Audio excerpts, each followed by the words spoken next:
नमस्कार मित्रांनो. आपण सगळे आपले पैसे बँकेमध्ये ठेवतो. सॅलरी आली, सेविंग्ज केल्या, FD केली, सगळं बँकेमध्ये. पण एक प्रश्न, जर एखादी बँक अचानक बंद झाली तर आपले पैसे खरंच सुरक्षित असतात का? हा प्रश्न खूप लोकांच्या मनात असतो. विशेषतः जेव्हा आपण बँक स्कॅम, बँक क्रायसिस किंवा बँक फेल अशा बातम्या ऐकतो. पण आधी एक महत्त्वाची गोष्ट समजून घेऊया. बँक नेमकं काम कसं करते. आपल्याला वाटतं आपण पैसे बँकमध्ये ठेवतो आणि बँक ते फक्त लॉकरमध्ये ठेवते. पण खरं तर असं नसतं. बँक तुमचे पैसे पुढे लोन म्हणून देते. घरासाठी, बिझनेससाठी, गाडीसाठी. म्हणजेच बँकचा बिझनेस मॉडेल असा असतो.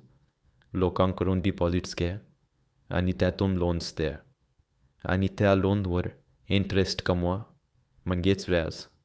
मग प्रॉब्लेम कधी येतो?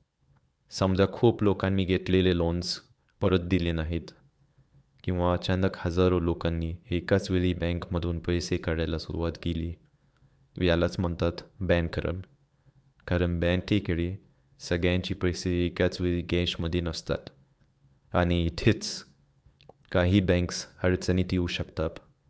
मग आता महत्त्वाचा प्रश्न, आपले पैसे सुरक्षित आहेत का? थोडक्यात हो, पण काही मर्यादित.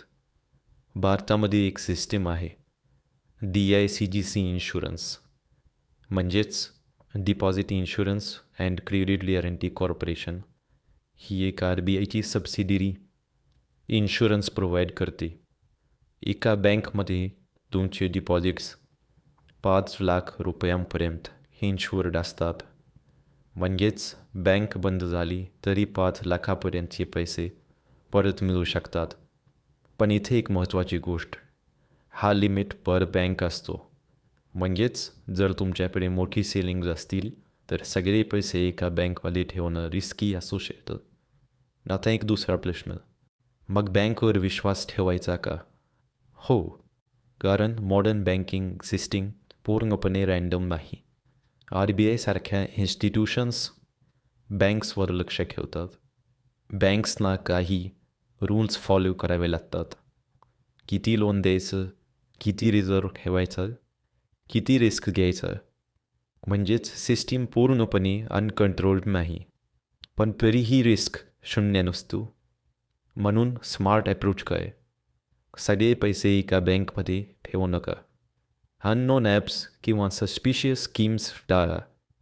गॅरंटीड हाय रिटर्न्सवर लगेच विश्वास ठेवू नका. कारण फायनान्समध्ये एक रूल आहे, जर काही खूपच चांगलं वाटत असेल तर कदाचित त्यामागे रिस्क जास्त असतो. शेवटी एक गोष्ट लक्षात ठेवा, बँकिंग सिस्टम विश्वासावर चालतं.